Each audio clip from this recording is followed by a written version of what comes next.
Today's daf is Chulin daf Samech Tes, and we are 9 lines from the bottom of daf Samech Ches Amid Beis b'Marava Masnu Hachi. Today's daf is being learned as a schus refuah shalema for Tinoik ben Miriam.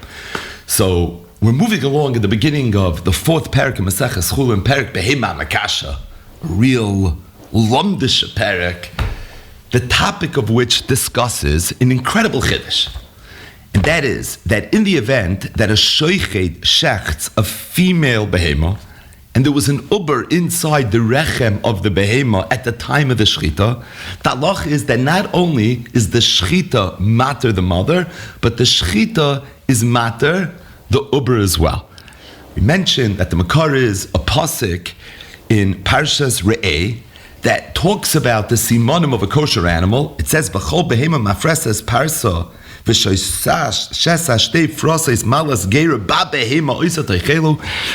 ratio of the pasuk mentions behema, the seifa of the pasuk mentions ba behema. Chazal darshan behema ba behema.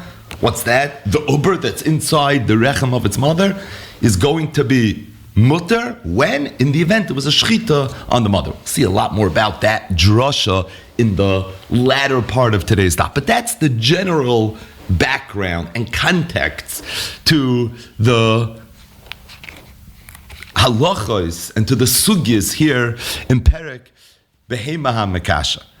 Now, as it relates to the first daf, it pivoted around the halacha of the Mishnah that said that in the event that there was a behema hamakasha lele, there was a behema that was literally about to give birth, and at that time the sheichit was also about to do a shchita v'hoitzi ober es yadai, and at the time of the shchita, at the time of the leda, the uber stuck out its hand, and then immediately withdraw. So the Mishnah said, muta ba'achila, you're going to be allowed to eat the behema. There was a machlokes, Rav and Rabbi Yochanan.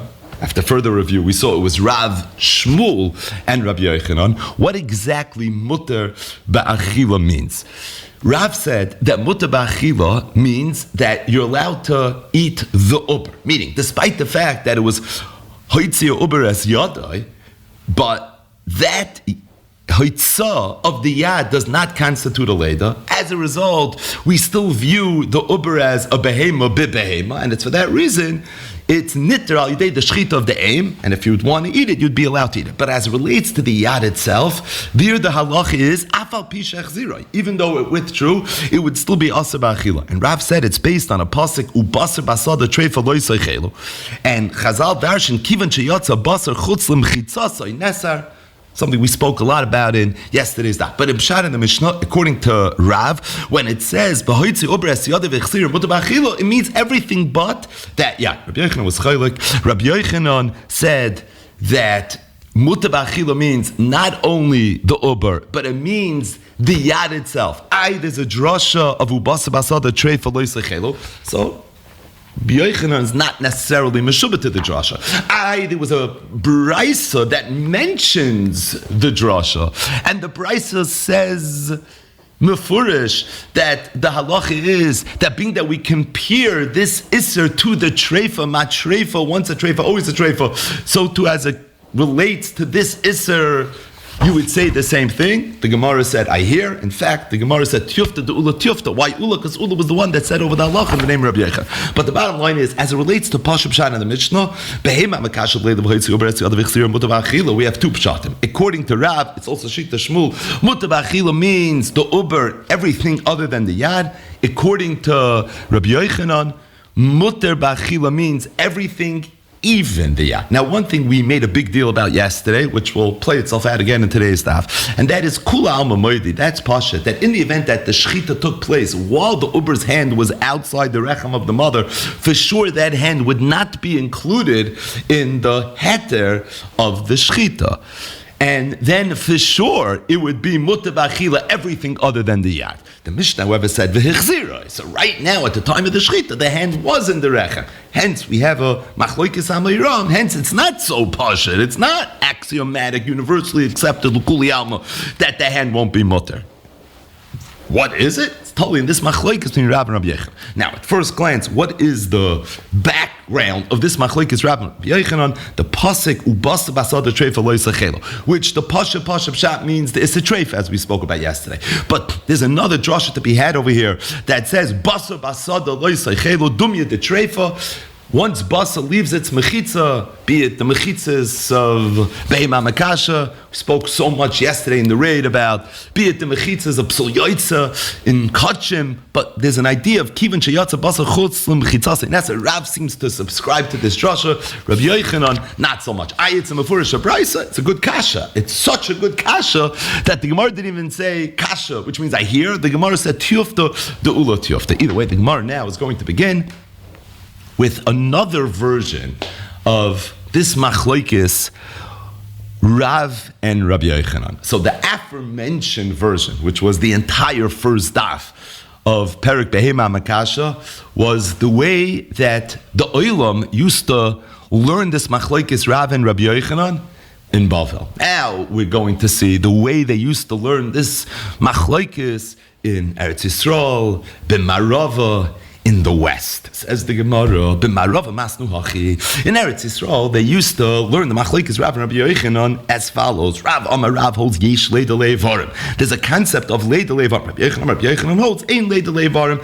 There's no such thing as Leidalei Varim. Now Rashi clarifies that that's Pashit. Everybody agrees. That's the first halacha of the first Mishnah in Perek Behema Makasha, that if all the Uber did was be moitzi one of its avarim, that ain't laid the avarim. Meaning, that's pashit, that if all that was born was an aver, it's not considered a leda for the entire upper. However, Rav in Marava is of the opinion that the aver itself that exited the body, that itself is considered to be born. As if to say, this animal is partially born and partially not born. Whatever was hoitzi, that's born, and whatever is still not hoitzi is not going to be born. But Rav holds yesh leida levarim. Rabbi Yochanan says no such thing. Ain't leida levarim. You can't have a leida only on one aver. Either the uber is an uber or the uber was already born b'shatayv mitzlachas. But it's impossible for it to be both. What's the point of this machlokes? It's the same machlokes, essentially, Rav and Rabbi Yochanan, in terms of how to learn the Mishnah, albeit in a different nusach. Rav that holds yesh leidalei varim, so he says that when the Mishnah says be'ema makasha leidavahitzi ober es yadai v'echseir motabachila means everything other than the yad. Why not the yad? Because the yad was born already, and once it's born, it's not behema bebehema.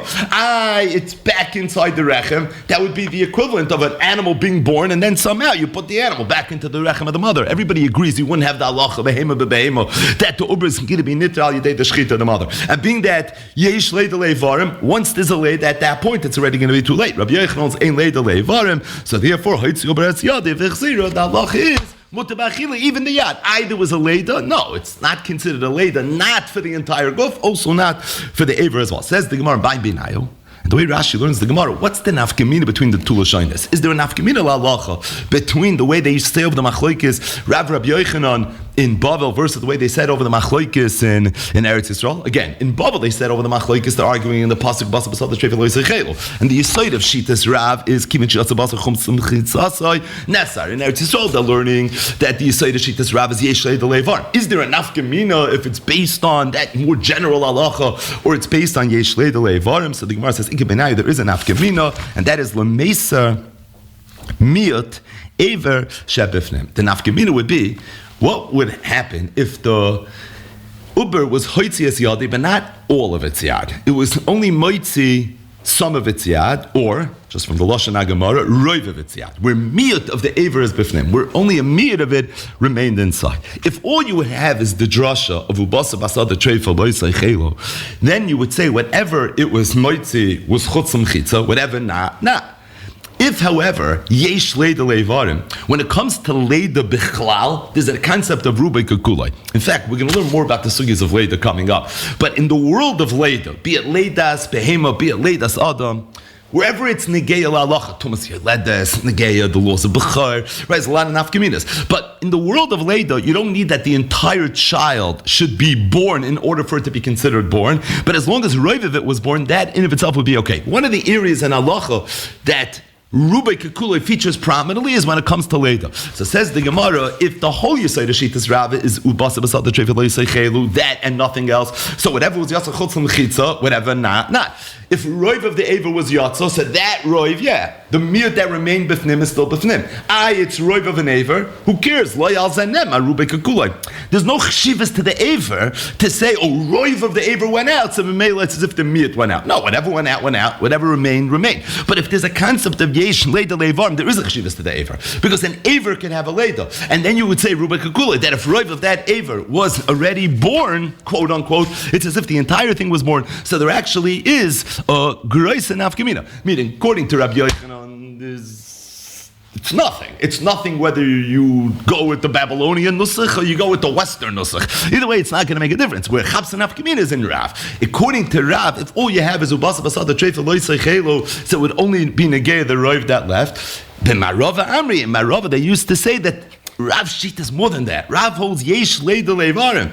It's more than Ubasa Basad the Treif Loisei Chelo. And by the way, the assumption would be that in Marava, Rav also holds Ubasa Basad the Treif Loisei Chelo. We saw it's already a Brisa. Al Rishonim Manu Mitztar, and the Rabbi Yochanan in Bavel doesn't hold Ubasa Basad the Treif Loisei Chelo. The Gemara said Tufta the Ula Tufta. But the point is, if he holds Yesh Leida Leivarim, it's more than that. There's actually a Leida on the Aver. My Beinayu, where would a Chapsach and Nafkamina? The Nafkamina would be to the extent that Roiv went out, there's a Miyat Bifnim. If all you have is Basa Basad the Treif Loisei Chelo, there'd be no Rubai Kekuloi. If you have a Yesh Leida Leivarim, there'd be a Rubai Kekuloi. We're not going to go past this, but it is kedai to mention that the way we just learned the Gemara is Shitas Rashi. That my beinayu is, what's the chiluk between yesterday's daf, Slishna, in the Machlokes Rav and Rabbi Yochanan, and the way they learned it in Marava. Come out every single Rishon, Ishach B'lei Vechad is chiluk. With Rashi, they have a whole different understanding of what the Gemara means when it says my beinayu. They have a whole different understanding of what the Gemara even means b'marava. According to almost all the Rishonim, it's not two Lashonis. It's not two Lashonis, and when the Gemara says my beinayu, the Gemara is obviously not asking my beinayu between the two Lashonis, but this is way beyond the scope of what we need to do today. Says the Gemara Vayt. The Bnei Yeshiva had a shaylo. The divrei ha'omer ain't leida leivarim. According to the man that holds ain't leida leivarim. Who's that man da amar? It's the great Rabbi Yochanan. What would be if the Uber was Moitzi Asiyadai v'hechsira and then it withdrew? Until, if you would add up all the different Eivarim that it was Hoitzi Asiyadai, it would emerge that Roiv of the Uber actually exited the Guf. Now, what's the halacha? Me, Amrina, do we say enough of the Rupa? At this point, we can go ahead and we can aggregate all the Hoitzias Yadais, proverbially speaking, so that now you're going to have already a Roiv, and to the extent you have a Roiv, it's considered that there was a Leida. So now the Shechit of the mother is not going to work for the Uber anymore. I don't know, keeping the Hadar. Or maybe no. I mean, each one was a nothing. So 0 plus 0 plus 0 plus 0 plus 0 equals 0. So the question is, do we aggregate all of them, or do we not aggregate all of them? Now, the Gemara's lashon is l'divrei omer ein leida leivarim. Why? Because if you hold yesh leida leivarim, then it's pasha to the Gemara. This would be considered a leida, because then it's not 0 plus 0 plus 0. Then it's 1 plus 1 plus 1 plus 1 plus 1. And just to speak out the chiddush, there's still a little bit of a chiddush, and when the Gemara says that the shaila is only l'man da'ameh ein leida leivarim. If you hold yesh leida leivarim, so every time he was moitzi and aver, it's considered a leida. But the bottom line is, you never had Roiv of the Evarim out at the same time to say a Rubai Kekuloi on the ganze Uber. But being that each Aver, when it left the body, was a Leda, so it's a Cheftza of a Leda, so I could say 1 plus 1 plus 1 plus 1 plus 1 on Roiv of the Ramach Evarim, so you're going to end up having, Shaila, by the way, if a Behemah has Ramach Evarim. But once you have the Roiv of the Ramach Evarim, so then you're going to end up saying that, I could be mitzvah of them. But if you hold Ein Leida Leivarim, so it's not 1 plus 1 plus 1 plus 1, it's 0 plus 0 plus 0 plus 0 plus 0. And it's over there, Dafka, that the Gemara has a Shaila. Or maybe not, says the Gemara. The other side is that it's true, each one individually is a 0. But once it tacks to arrives, then maybe you're ready. I don't look at it as Stam a Leida Leivarim. Now I'm seeing up a Leida on the Gans Uber. I'm being mitzvah of all these individual Leidas, which in themselves are nothing. But once I see a bigger picture, so maybe they could be mitzvah that it should be a roiv of the ganze Leida of the Uber. Says the one intim. So if you're going to tell me keeping the hada on the tzad, that if you hold ein leida leivarm, you can't be mitzvah for all these different leidas. What would be if the uber was moitzi es yadai v'chatcha, and then the guy went and he chopped it off, and then he was moitzi another yad v'chatcha, and he chopped it off again. The room until now you have a roid. Ma, what's the halach over there? Mi amrin, and do we say hanafik leiruba? At this point, for sure it's a nafik leiruba. Now, why would you say this is different? Because over here, it wasn't hichzira. Over here, it was chatcha. And the fact that you have all these evarim sitting on the side of the mess over here in the shlachtos, so that means that for sure that lady had some sort of chshivas, had some sort of kiyum. As a result, we would say that roiv of it is taka yalud. If roiv of it is taka yalud, the miyut is also yalud. When you shech the mother, that miyut that remains inside is not going to be nitai the shchita. Or maybe no, you have to have a ruba vasachas. If you look at the last Rashi on the Yamud, Rashi says something Yishmak. Rashi says regarding the imtim tzaloimer v'afilu l'man dama yesh leid iklam ibayah. This shaila really you can clear even if you hold yesh leid leivarm, because being that the Gemara is clearing a tzad now, or the case of the Gemara is when you went ahead and you chopped up the Evarim, so there's makom to say that even if you hold yesh leid Evarim, but maybe that's only true if all the Evarim are intact b'vasachas. But to the extent that you went ahead and you chopped them up, even though each individual Evar was considered a leida, so based on that it's 1 + 1 + 1. So I can add it up, and if I have a roiv, I could say that even the miyut that's still b'fnim is going to be considered dami, but maybe I need them all to be here. If they're not all here, maybe it's not going to work. So the nusach of the shaila of the intim soleim, the man damar ein leida leivarm and yesh leida leivarm is going to be a little different. But at the end of the day, Rashi interestingly says that even though it's an intim soleim on the first ibaya, and the first ibaya was ledivrei oimer ein leida leivarm, but you should know, FYI, I could hear this shaila, this chakira, even the man damar that holds yesh leida leivarm. But either way, says the Gemara, as it relates to the second shaila tashma, I think we could be pushing it from somewhere where this is not such a wild sushtel. Could be we could be pushing it from our Mishnah. So the Mishnah had said, and this was really the second part of the Mishnah, that in the event that the Shoichet went and he cut some of the Evarim of the Uber while the Uber was still inside the mother, and then he shechted the mother, mutabachila. Meaning, ordinarily, if you cut off an aver from a live animal, it's aver menachai. But to the extent that you cut off the aver, left it in the rechem, and then shechted the mother, so then the halach is, behema bebehema, the shechit of the mother, is going to work. The Mishnah said that in the event that the sheikh would go and do the same exact thing to the mother herself, or just any animal, and leave those parts of the animal inside, even though it's behema bebehema, but in that case, it's already going to be asabachilo. And then the Mishnah concluded with a rule: Zehaklal davar shegufa aser v'she'ena gufa moter. Anytime you cut a part of the animal, that's part of the chefs of the animal, and you leave it there, you don't have the heter behema bebehema. Lo yalzen nemar, the rule of the shechita is going to work for everything that's inside of it. If what you cut was a part of the uber, then yeah. By the way, this is sarach beer. Why should it be this way? If there's halacha behema bebehema, so just like the uber inside the mother, even though it's evim and achai, once you chop it to pieces, but it's nitai the shechita the mother. So if it's the spleen or the kidneys or some other organ, why wouldn't you say the same thing? It's going to be the Gemara's kashna later in the daf. But the bottom line is that was the rule of the Mishnah. So the Gemara says that from the fact that it says zehaklal davar shegufa asa v'she'enu gufa muter she'en gufa lasu yemai. We know the rule is wherever it says zehaklal, it's coming to be marba something. Now, first glance, if you didn't know that rule, so you would say that what is zehaklal coming to say? It's just a nice summation of the Mishnah. The Mishnah says that a chopped up part of the uber inside the rechem at the time of the shechita is muter. It loses the Isra Evim and Achai, a chopped up part of the mother.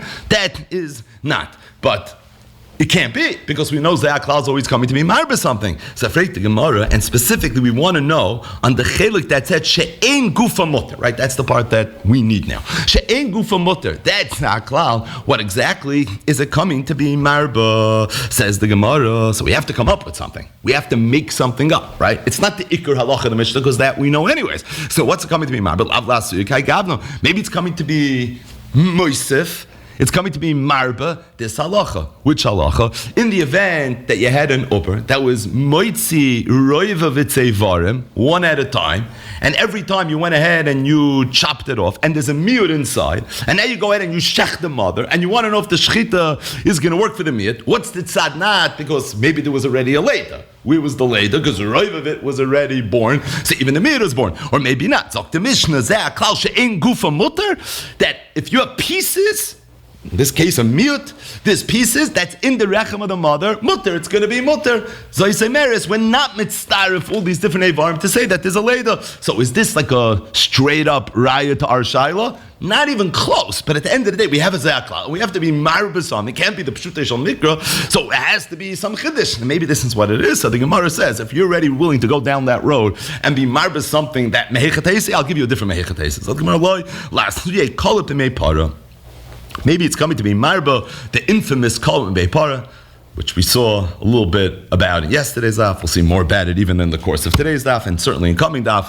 But what's the kol meipara? It's talking about where a para, which is a kosher animal, somehow was pregnant and gave birth with an animal that doesn't have simanim that are kosher, doesn't have split hooves, right? That's what kol means. Says the Gemara, could be the Mishnah is coming to be mechadesh, that the kol meipara is mutter al yidei the shechita of the mother. V'alibet Reb Shimon. This is all in the world of Reb Shimon, who holds the afagav dam Reb Shimon. Kalut ben para aser. That a kalut ben para is aser. So ordinarily, if a para gives birth to a kalut, even though the mother is quote unquote Jewish, kosher, right? I feel like the child is not going to be. But that's only true if it's yatzalav oilam. Avol be made imay. But in the event that the shechita happened was be made imay shari, it's going to be mutter. It could be that's what Ze'akal is coming to be marba. That she'en gufa mutter the kolot b'meim. But as it relates to this halacha mechatesi, the bottom line is we leave our ibaya with a ibaya. We leave it with a shaila. We do not have a resolution, and this really concludes the very first part of today's daf, which was really the conclusion of yesterday's daf, another version, the way Rashi learns the sugya of the machlokes Rav and Rabbi Yochanan. We have the Babylonian version, we have the Western version, we even know what the nafkamina is, and the Gemara had a couple of shailas.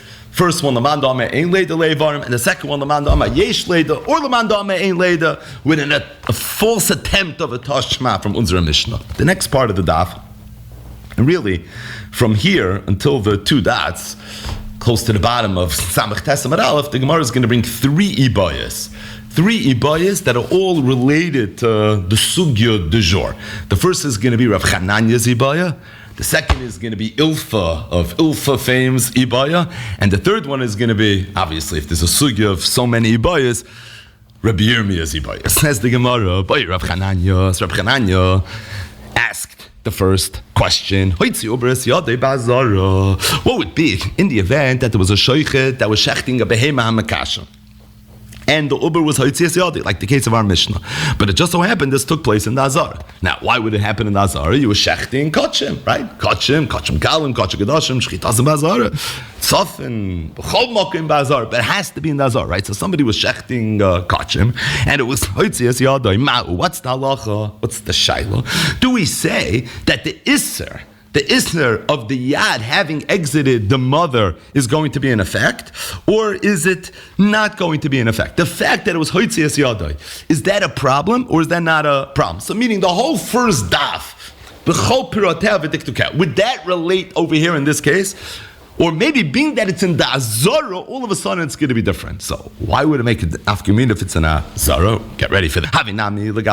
Do we say that being that the Azara is a mechitza for kachim, right? When you're dealing with kachim, which is obviously what we're dealing with over here, because by the way, you can't even bring chulin azar. So obviously we're dealing with kachim. When you're dealing with kachim, so the azar is a mechitza. It's a mechitza in shchita. If it's kachim gadashim, it's a mechitza in achila. So it's a mechitza. So being that the azara is a mechitza in kachim, so we see as if the shchita is taking place within a mechitza. Here's the point. So even if the uber is hoitzias yadai, it was moitzias yadai out of a mechitza, but into another mechitza. A mechitza le'inyan kachim. So maybe we say a migu, what we always refer to as the other migu. That being that the azore is a mechitza this second, with regards to all the halachas of kachim, maybe migu dahava, so too it's going to be considered a mechitza le'inyan the halachas of behema makasha. Oidilma, the other side is what sheiches legabe the high lav mechitza. It's true, it's a mechitza in all the kachim the halachas, but not a mechitza regarding behema makasha. The mechitza is over imayid. The mechitza is the mother, and it left the mother. So if it left the mother, it's not going to be considered a mechitza. So the Gemara has this wild ibaya Rav Chananya Shaila, and that is what would be in the event it was hoitzias yadei within the azara. Do we say maybe it's still toich the mechitza, or do we say no way? It's very nice. That's a mechitza for that. But what does that mechitza have to do with this? Amalei Abaya. So Abaya heard Rav Chananya Shaila, and he followed up with him. He told him, he says, why do you only ask your question when the shechita was in the azara? That's like a super akimta. Why didn't you clear a Shaila where the behema was makasha lele, and it was hoitzias yadai in Yerushalayim? And then you went to the azara. So we're dealing with kachim, right? You went to the azara and you shechted it over there. And we should have the same exact shaila, whether the shechita of the mother is going to help for the child or not going to be there for the child. Now, why would this also be a valid shaila? This would be a valid shaila because kachim kalim has a mechitza of Yerushalayim as it relates to being able to eat it. The mechitza of shchitas kachim kalim is the azar, but the mechitza of achilas kachim kalim is Yerushalayim. So really, there's makim to say that if the uber was hoitzias yadei anywhere in Yerushalayim, could be it's not considered hoitzias yadei. Do not shtel su chulin daf samaches, and the reason is because it was moitzied from a mechitza but into another mechitza, and maybe you say migu dahava. The chaymis Yerushalayim, a mechitza le'inyan da'achila of this animal, so too it's going to be considered a mechitza to say that even though it was hoitzi over his yadei, it wasn't really moitzid outside of the mechitza. So Abayat looks at Rav Chanai and says, why did you ask the shaila? Why do you only ask the shaila in a case where it was hoitzi over his yadei ba'azara? You could have asked the shaila where it didn't happen in the azara. It happened even in Yerushalayim. The azara is a mechitza, that's true, but Yerushalayim is also mechitza.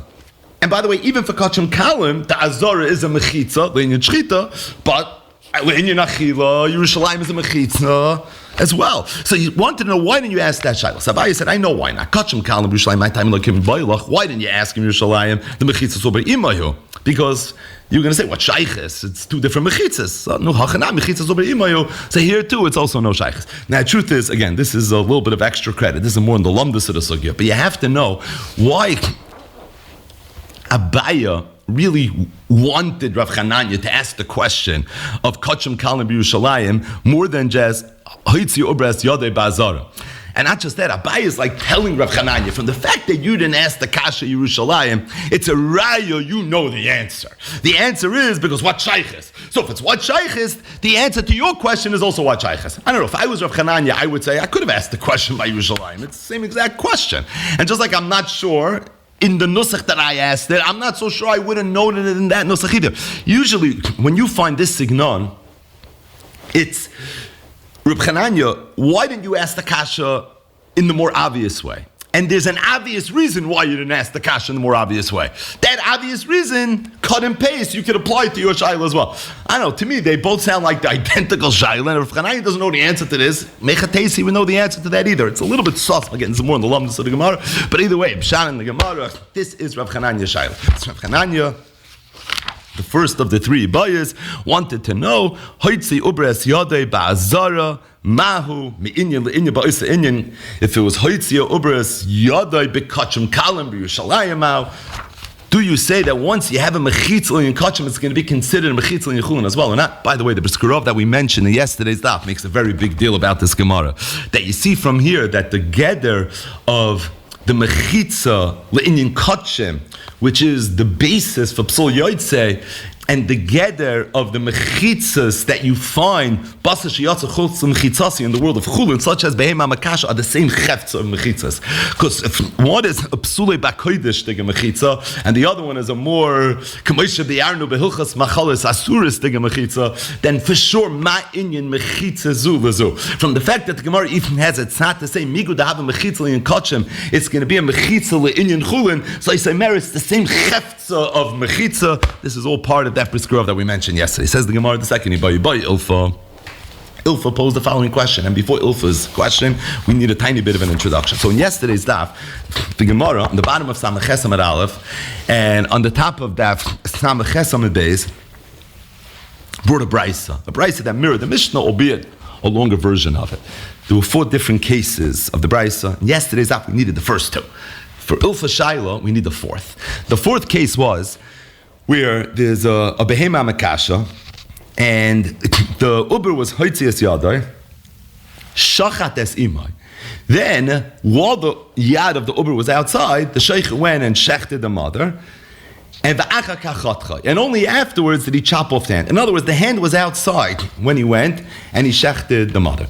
The question is as follows. That's pashit, that the yad that was outside at the time of the shechit is off limits. That's not a sugya. That has nothing to do with Rabbi Yochanan, not in the Babylonian version and not in the Western version. That's pashut. According to everybody, that's going to be a problem. The question is, what about the rest of the uber? Or the rest of the mother even? What's the halach over there? And that was a machlokes. It was a machlokes Reb Meir and the Chachamim. The Brisa said, "Habasar magad v'eldiv Reb Meir." Reb Meir holds all the basar is now going to be aser, and the reason is because that yad that was outside, which was outside of the shechita, is considered nevela. Nevela is not only asa b'achila, it's also tameh. So any bus that's now touching the nevela is magad nevela. Magad nevela is going to be tameh. V'chachamim maimer magad treifa shchut. That no, we don't look at it as nevela. That's pushing it already. We look at it as treifa. We look at it as something that had a shchita but still asa. What's the mashal of something that had a shchita that's still asa? That's what a treifa is. And as a result, the halach is that the rest of the basa that's in contact with it is not now going to be tummy. So Ilfa Shaila is, according to the Chachamim, that hold that when you go ahead and you do a shechita, and there's a chelik of the uber that's outside of the behema, even though the shechita doesn't work, but at the same time, it's not going to be nevela. Which means that really, as much as it's true, universally accepted, all the synonyms that we mentioned earlier, that the shechita doesn't work for that yad, it's a little bit true. It doesn't work for the yad for it to become mutter b'achila, but it works for it a little bit for it now to be tahar. As if to say the shechita is not materit, but at the same time it's metahirit. Because when a shechita doesn't work at all, when a shechita just falls flat on its face, so then you have tumas nevela. From the fact that you don't have tumas nevela over here, that means that in as much as it's true the shechita is not working, it's only b'miktas that it's not working, but b'miktas it really is working. And that's where the machlokes remain. The chacham, according to Rameir, it's not kein shechita b'chlal. Maybe it's a chefts of nevela. Whereas according to the chacham, there is a little bit of a shechita that's going to be okay. So again, with that background, by Yilfa, hoitzi uber es yadai ben simen l'simen. What would be if there was a shoichet? We're going back to Chulin, not Kachim now. And the shoichet was shechting the 2 simanim, and he shechted the kana, and then he's about to shech the veshet, and before he shechted the veshet, all of a sudden, the ober was hoitzi es yadai. Ma'hu, what's the halacha? What's the shaila? Do we say now that the yad, that he was moitzi, bein simen l'simen, is going to be tahar, or is it not going to be tahar? Mi mitztar of simen rishon l'simen sheni l'tar midei nevela oilai. In other words, that's pasha. That goes without saying.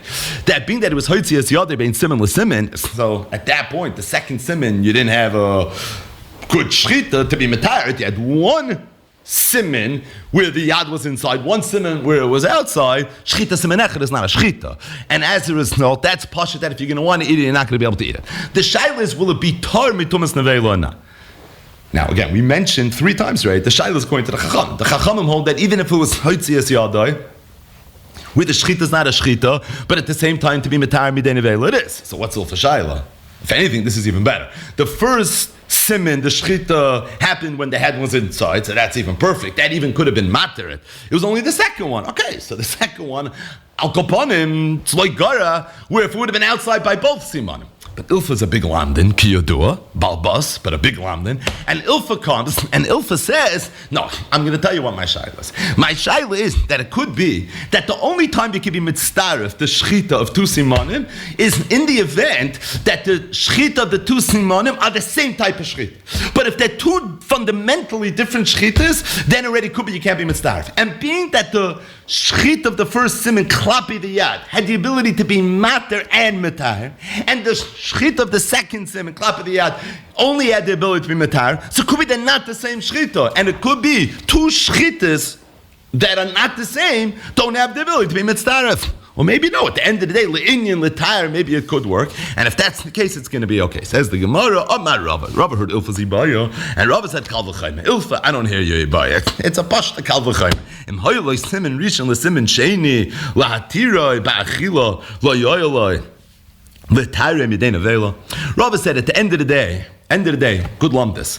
But at the same time, I think practically speaking, these two shchitas, the shchita of the kana and the veshet, are going to be mitayr the animal. It's going to be mitayr the mother. It's going to be mitayr the rest of the uber, minus this, yeah. Not only will it be mitayr, it'll be matter. Meaning it's going to be a proper shchita, 100% mahadrim and mahadrim b'badatz hashkocha, as it relates to the rest of the animal. If this is a cheftza of a maisa shchita, if you can be mitzvah of these two shchitas, that it should be a 100% perfect shchita with regards to the entire animal, even to be materit ba'achila, then for sure it has to be a good enough shchita as it relates to that one aver al kaponim to be metayiret, and that's the kal v'chomer. Im hoyoloi simen rishon l'simen sheni la'atir ba'achila, which is the chomer, which is the cow. Now what's Ilfa going to say? Ilfa's going to say, I know klapi the rest of the behemoth, it's a bona fide shchita. But, one of the chidushim in Behemah Makash is that we could spalt the shchita with regards to the mother, the rest of the yober, versus the yad. In the yad gufa, the two shchitas, maybe it would be different. But Al-Kabarim, this was Rava Steiner. Rava Steiner was that if klapid the mamla and the rest of the uber, these two acts of shchita could combine to even be materet b'achila, certainly would be able to be matar that one aver that came out. Either way, that was the second Ibaya. Ilfa Ibaya. 30 Ibayas by Rabbi Yirmiyah. Rabbi Yirmiyah had the 30 Ibaya and he said, Mao, lochush lizaroi. What's the halacha? Do we have to be concerned with its zera? Now, what exactly Zari is referring to is a little bit unclear. Ad kedei kach, that the Gemara now is going to have a bunch of attempts, 4 different versions, of what exactly Rabbi Yirmiyah Zibaya even was. So usually we know what Rabbi Yirmiyah Zibaya is, we just don't know how to be Pasha. Over here, we're not really sure what exactly Rabbi Yirmiyah means. He's very, very cryptic. Very sussum. Mao lochish lazari. But the Gemara initially thinks as follows. The Gemara thinks the shaila is, what would be if, and this is very Rabbi Yirmiyah, if you have a behema that was inside the rechem of its mother at the time of the shchita, the mother was a behema makasha leilet, this textbook example, and it was hoitzi es yada, and then it came out. So now you have this animal, was dreitzach in the gas, and this animal everybody knows has one hand that's treif, right? The linka hand is mamish a hand that you can't go near. So one day you're going to go ahead and you're going to shech this animal, and you should know that this animal is going to have a little bit of an issue because there's one hand of this animal. It's a funny concept, but there's one hand of this animal that's going to be not kosher. Okay, this is where Birmia's imagination comes in. What would it be if this animal went and got married? Right? Kedas Moshe v'Yisrael. And it made it with another regular, just a regular animal, doesn't have such a past, nothing so dramatic like this animal over here. It goes ahead and it gets married, and now they have a child. So the question over here is, Rabbi Yirmiyah wanted to know, what's the halachic status of this baby that was just born? Specifically, the linka, the left hand of that animal. Do we say it had a father that had a left hand that wasn't kosher? So you were born also, you have that same mum, you're going to have that same blemish, you're going to have that same problem. Or maybe not. Now the truth is, as we'll see in a minute, this is totally in a few things. The most notable thing that this is totally in is a big shaila that's coming up later, and that is choshchen lezerav and choshchen lezerav. This is a very basic question. Does a behema have yichus from the tatazat or the not from the mamazat? So a person, right, there's yichus mitzad av, yichus mitzad eim. Simply put, you're Jewish if your mother's Jewish, not if your father's Jewish. However, you're a Kohen Levi v'Yisrael if your father is Jewish, right? The question is, as it relates to the yichus of a behema, is there a musik of a ben achaben? Right, he's a ben achaben, 50 dairies from an animal that was once a karbechatos. I guess that would be a yichus or something. I don't know. But the bottom line is there a concept of ben achaben, or could be the only yichus we get to hear is the mother? Listen, it was in the womb of the mother. So obviously there's something called zera ha'em. But the question is, choshen l'zera ein choshen. The most notable place that this is the case is in the sugi of oisav esbenoi. Oisav esbenoi lois shchatu b'yom echad. Is it the mother and the son? Is it even the father and the son? Now, if ein choshen l'zerav, so then the assumption probably would be, if the father had an issue, I wouldn't really get it. Now, if the mother had an issue, that's maybe a different discussion. But Rabbi Yirmiyah's question is where it's with the father, and the way the Gemara understands it lechatchila is where there was an animal that had been this behema makasha v'hoitzu beres yada. It mated with a regular animal that doesn't have any dramatic history. Now there's a child. Mahu lochish lezare. Do you have to be worried now about that yad, the identical yad within this child? Is that a problem? Is that not a problem? So the Gemara says, "Hey, Chidami, let's understand the question a little bit better." Again, we just explained it the way the Gemara thinks Rabbi Yirmiyah means it, but now the Gemara is going to work it through. Is the case where this behema, whose mother was Mekasha Lele, that was Hoitzias Yadai, went now and mated with just a regular behema Maliyasa, meaning a behema regila, right? Just an ordinary behema. So why do you have to say that maybe there's going to be a problem over here with the left hand because of this Yoitze? The halach is that every single time you have an animal, a regular ben pekua. Now, what's a ben pekua? So there's a more technical definition of ben pekua, but ben pekua is an animal that was inside the rechem of the mother. When you shechted the mother, it came out, and now it's walking around, it's doing its thing. By the way, the nuance of ben pekua is lafuke, if it was like kalu like chadash, if it ended up dying as soon as it was born. This ben pekua is already being ma'irach yom and v'shanim. That's when it gets the title ben pekua. It's the case of our Mishnah, but where it has the viability of a regular animal. But the point is, so why would Rabbi Yirmiyah have to clear his question in this unique case where there was a psul yoytze? Every ben pekua that mates with the behema regila is usher to eat the child. You know why? He said, according to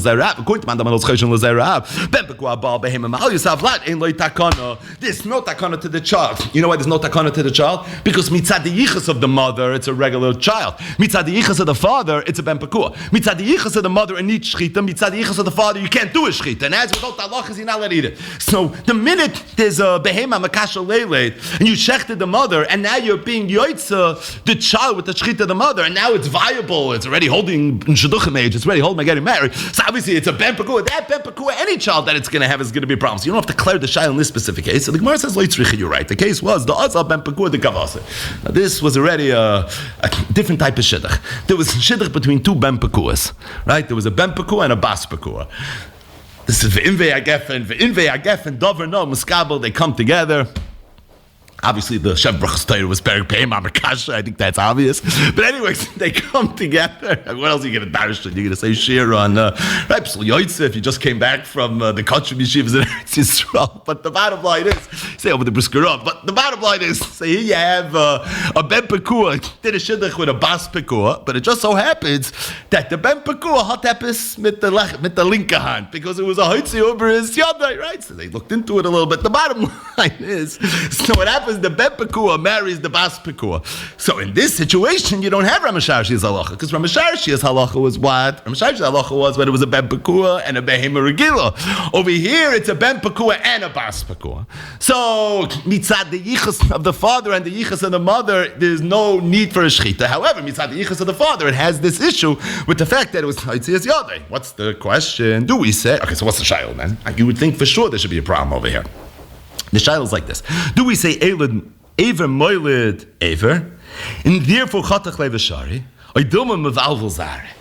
Rabbi Yirmiyah wanted to know: do we assume that for sure there's a problem, right? For sure there's a problem, but the problem is the Ever. So if it was the left hand of the father, so it's going to be the left hand of the offspring. Chop off that hand, the rest of it is going to be kosher.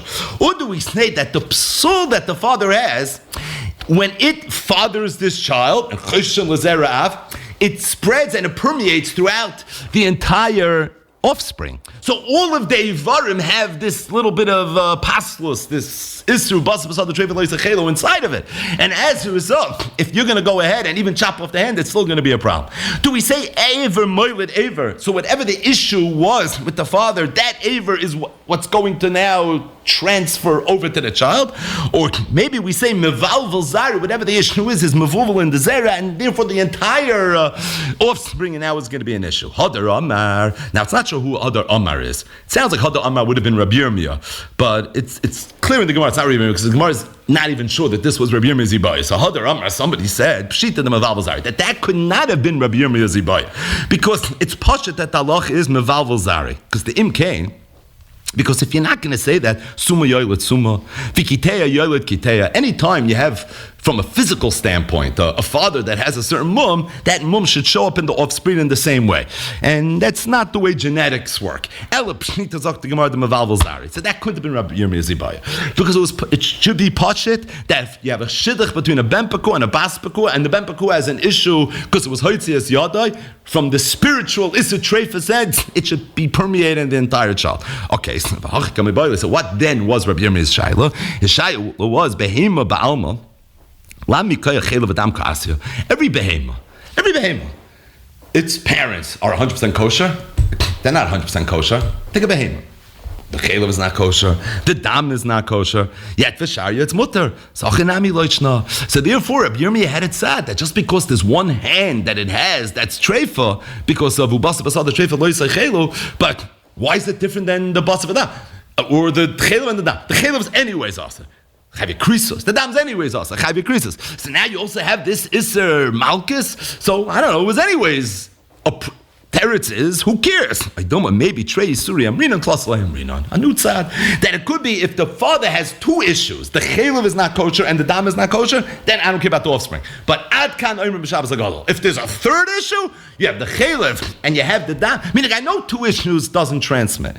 But maybe once it's three, where it's chelev, dam, and yoitze, right? That's the third one. Maybe in that instance already it's giving an issue. But the Gemara says Lamar.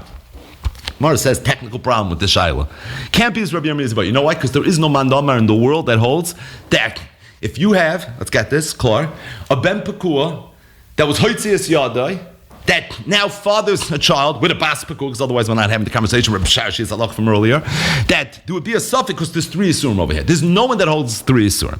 And really the background to this, as we'll see in the course of the next few lines of Gemara, is a machlekes Rameir Rabbi Yehuda. Well, let's see it inside. Says the Gemara, either Rameir is the shaila going to Rameir. Rameir holds it's a chelev adam ikka, it's a yoitze leka. Rameir has a shita later in Perek Behema Makasha that a ben pekua is not even mutter. The only time the shchita of the mother works for the uber is to the extent that it was like koloi chadasha. But if it ends up being a regular child that walked around, and I don't know what the definition of that is, but once it reaches a certain level of viability, so it actually doesn't work. The shechita doesn't work. So according to Rameir, this is a moot point.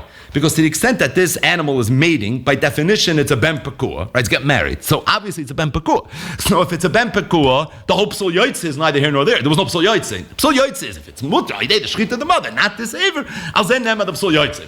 But this whole story is dead on arrival. So according to Rameir, this is anyways a moot point. Either Rabbi Yehuda, and according to Rabbi Yehuda, it's true Rabbi Yehuda holds issa yoitze ikka. He's Rameir's about plucked in that shaila. But the problem is, it's a chelev laka. Rabbi Yehuda also knows it's a chelev. The Tanya, we learned in a brayso. This is a Tosefta. Gid hanosha noyeg b'shlil. The issa gid hanosha is noyeg by ben pekua. V'chel by yaser and the chelev is also the Rameir. Rabbi Yehuda holds ain't noyeg b'shlil. It's not noyeg b'shlil. V'chel by mutter. It's going. The chelev is going to be mutter. Here's the point. We have two machlokes in between Rameir and Rabbi Yehuda with regards to ben pekua.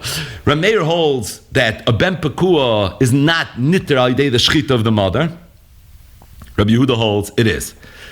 Rameir holds that the chelev of a ben pekua is aser. It's not even a thing, right? Rabbi Yehuda holds that the chelev is going to be mutter. Here's the point. If that's the case, when you have a ben pekua that was hoitzias yadei at the time of the shchita, right now, say according to Rameir and say according to Rabbi Yehuda, all you have is two yisurim. You have the Isadam, everybody holds it's an Isadam. According to Rameir, in addition to the Isadam, you have an Issa chelev. What about this yoitze? You don't have it by ben pekua. According to Rabbi Yehuda, in addition to this adam, you have an issa yoitze. What about this chelev? You don't have the Isna Chaylev. But Sai according to Rameir, Sai according to Rabbi Yehuda, we have 2 Isurim. Now we know 2 Isurim is never a problem. Because if 2 Isurim is a problem every single time, a Behema is Moila to Behema, you would have an issue. The teretz is, Trei Isur is not a Shaila. The Gemara thought Rabbi Yirmiyah Zibaya was, maybe Trei Isur is not a Shaila, but 3 already is going to be different. But the Gemara says no man that holds 3. Because really, if you just take the 2 shittas and you plot them next to each other, you're going to end up that everybody holds that there's only going to be 2. So it can't be that was the Shaila. So the Gemara says like this. Elo kol mikoyach lo yamrinon. You have to say that everybody holds that any time you would have a situation like this where Ben Pekua that was Haitzias Yadai, lo yamrinon, you wouldn't say there's an issue with the child. And the reason is the shari. It's a little tricky how to read this Gemara. Not kol mikoyach lo yamrinon the shari. Elo the shari, because really it's going to be mutter. And the reason it's going to be mutter is because we know 2 things don't go over, and by a ben pekud that was hoitzi, it's always going to be 2. You want to know where Rabbi Yirmiyah Zibaya was? Maulik Maya is a whole different shayla. Actually, a pretty easy shayla. Are you allowed to drink the milk of a ben pekua that has an issue with one of its hands? So this ben pekua that was hoitzias yadai, could you milk it or could you not milk it? What's the shayla? I mean, at first glance you would say there should be a problem over here. Because kol hayotzim and atame tameh, and you have to assume that the yad is playing a role in the milk now, and maybe there would be an issue. You chop the hand off memela, but you think that maybe there's a problem. So the Gemara says like this: Chalav da'amal loy ke'evim menachai dami. Really, all chalav is evim menachai. Why? Because one of the definitions of evim menachai is that an aver that is pirish from a chai is evim menachai. Chalav that's pirish from a chai should be evim menachai. And still the shari it's mutter. Sainami loishna could be the chalav that comes from the ben pekua, or more accurately from the bas pekua, right? So the chalav that comes from the bas pekua, even though really there's an isser in the behema, the isser yoytze, but I feel it shouldn't be a problem. When it comes to the isser even menachai, as much as it's a very chomadig isser, but it's an isser that has a takana, you can go ahead and check it. So it could be chalav that comes from something that you could be matter, maybe is not so chomer.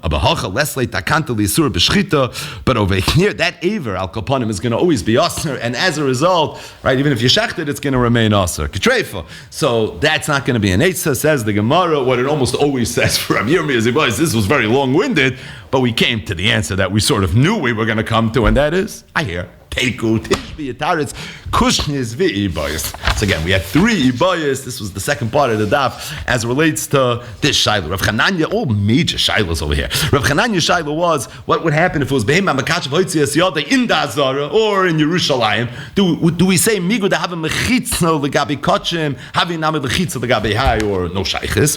The second Ibaya was Ilfaz Ibaya, and that was according to the Chachamim, that when it's Hoitzias Yodai, B'Shas Shchita, the Shchita works al Koban what would be if his hoitzi is yodai pain similar simon? Do we say that the first simon is mata, the second one is only mitara? So maybe you can't be mitzaref or not. Rava held kal v'chomer, but that was Ilfaz Ibaya. And the third Ibaya was Rabbi Yirmiyah Zibaya, and we had a whole Ibaya, what Rabbi Yirmiyah Zibaya even was, a lot of gishmaka havaminas, but lemaskana, Rabbi Yirmiyah Zibaya was, if you have a ben pekua, or really a bas pekua, that had been hoitznias yados, is an element of treifa over here, and now you went ahead and you milked it, is that considered chal of treifa? Is that not considered the chal of treifa? That was the third shaila, and this concludes this part of the daf. So, moving along. Choitech mi uber v'chulu. So the Gemara now, and really until the Mishnah on Amid Beis, is going to fangun von umfang a little bit. And that is, we took for granted up until this point that what's the makar to the ben pekua? What's the makar to this idea that there's a mother that you shecht and there's an uber inside, the shechita of the mother is going to work for the uber. So we said it's learned out from the pasuk in Parashas Re'eh, v'chol behema, mafreses parsa v'shoisas shesa, shtei frasois malas geir ba behema oisat achel. Starts off behema, concludes ba behema, something's extra here. Behema behema is mutter al yedei shechita of the mother. Really, the makar to this idea, Rashi right away in the beginning of the parak quoted Chulin Samach Tes Amud Aleph. It's this Gemara right here. We're going to have a couple of limudim. It's going to take us until the Mishnah on Amid Beis. Zok the Gemara minalon. What's the makar to this general idea that the shechita, the mother, works for the uber? Tichsev, it says v'chol behema mafreses parsa v'goymer behema ba behema l'rabbis esavlat. This is the drasha that we said so many times. If you're going to tell me what, it's a little tricky. If you're going to tell me that an uber is called behema, that when it says the word behema in the Torah, it can be an uber. How do you know that? Behema, ba behema, you're telling me is the uber. So that means the word behema can satisfy in its definition even an uber. If that's the case, Yomiru boy, there should be Tmura on an uber of kachim. So we know what Tmura is. If you have an uber that's kachim and somebody says, I want this to be Tmura as that, he should violate the laws of Tmura. And the reason is because the criteria as it relates to Tmura is behema. The Torah says, Vim hamer yamer behema bevema. One behema for the other behema. But the bottom line is the criteria is the word behema. If an uber is a behema, then there should be Tmura by an uber. Who said not? The Mishnah said not.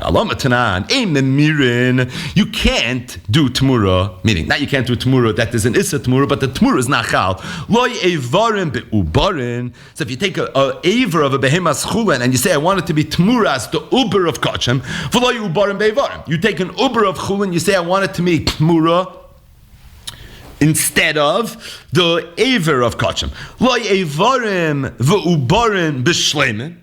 But the bottom line is, you see clearly, you can't be maimer in an uber of kachim. Why not? So I always thought it's probably because it says behema. An uber is nit kein behema. But if you're telling me the whole makar to ben pakua is behema, behema it is a behema.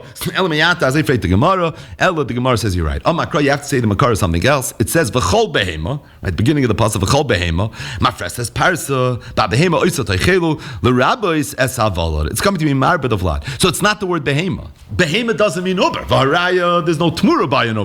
So what is it? It's the word v'chol, and the way you have to read it, Rashi is v'chol mafreses parsa v'shoisas shesa shtei prosa is ba behema oisot eichelu. Anything that's mafreses parsa, that's malas geir, that's inside the womb of the behema, you're allowed to eat. So the uber is included in that everything. It's not v'chol behema. It's v'chol anything. Anything that's inside that meets these criteria is going to be okay. But the Gemara says, if somebody goes ahead and he chops up pieces of the mother itself and leaves it inside the animal, it should also be mutter. And we know it's not mutter. With the whole Zayah, meaning bishloima if the limud is behema. So it's talking about a fartig behema. But if you tell me it's anything, any part of an animal, okay, so the tchol and the kloy should be worse than the uber, or makra, I hear, but it says oisa. The end of the pasuk is oisa teichelu, and we learn from this shleim of aloich seira that it has to be a davar shalom. So if there's a davar shalom, like an uber that's inside, that's included in this halacha. But to the extent you have just pieces of an animal, that's not going to be included. But the Gemara asks another kasha.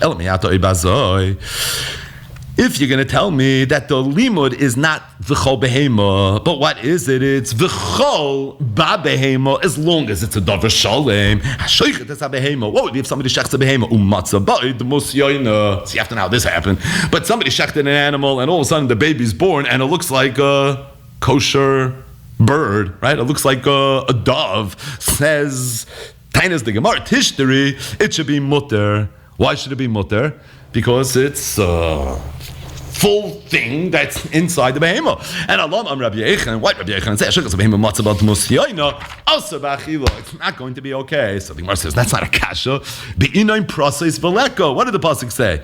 It said, v'chol behema mafreses parsa v'shoy sas shesa Malegeira. It says clearly that we're talking about where it has regular not a yoina, not a bird. By the way, the chiddush of yoina is, even though a bird is kosher, but the says for the bird. So at the end of the day, that's why it's not included, right? Veleka, that you don't have. So Bishleim the uber, it's a shalem, and it's an animal. It checks off the boxes of my phrases bars of mal's gate, as opposed to the yoina not. But Gemara says, I hear what you're saying, but El Miyat have a different kasha. Kolut.